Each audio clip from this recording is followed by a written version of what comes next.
EMP, electromagnetic pulse, is generated when a small nuclear weapon, 40 to 60 kiloton, about 3 times the size of a Hiroshima bomb, is detonated 200 miles out in space above the United States.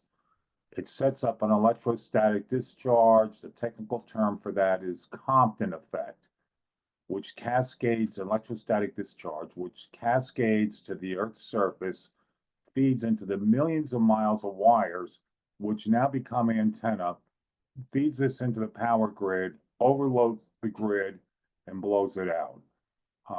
Estimates are that 3 small weapons like this, eastern, central, western United States, would short off most of the electrical grid of the United States. The scary figure here, congressional reports in 2002, again in 2008, stated that 80 to 90% of Americans would be dead a year later.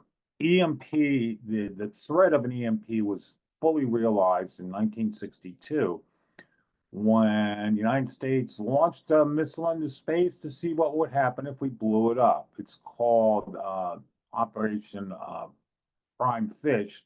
Yeah, well, I'm not sure what the name is at the moment, but what happened was that blew about 500 miles away from Hawaii, 200 miles up. It shorted out a fair amount of the Hawaiian power grid. The Russians did the same thing a couple of months later in what's called Test 184. This was blowing out power grids 500 miles away from the point of detonation above Kazakhstan. So this is a very, very real threat. It's taken seriously. Like I've said, there's been congressional studies on this. In 2020, President Trump started to move to study this more with DOD, DOE, and others, but unfortunately that got derailed with the Biden administration.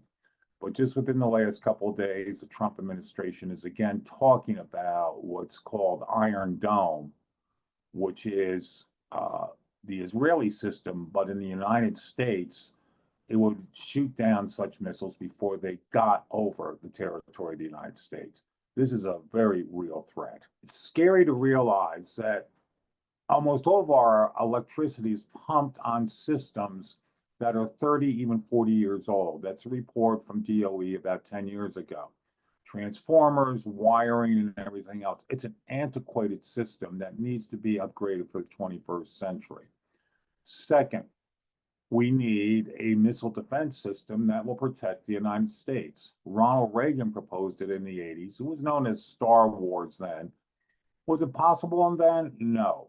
But with the technology we have today and guys like Musk, it's very possible that we could make one for relatively minor costs compared to some other things.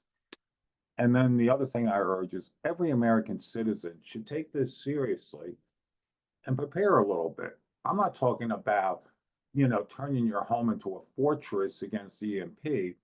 I'm just saying have a month or two worth of emergency supplies on hand, not all that much money, to protect themselves. I live in Asheville, North Carolina, just outside, all right? We were wiped 4 months ago. The majority of people, even mountain resilient, were not ready for what came. And the suffering has been horrible. 10,000 people in Western North Carolina are still basically homeless 4 months later. And remember, that's a small regional event, Western North Carolina. It was not as if the entire United States. So be prepared locally, upgrade the systems, and create a defense system against a missile.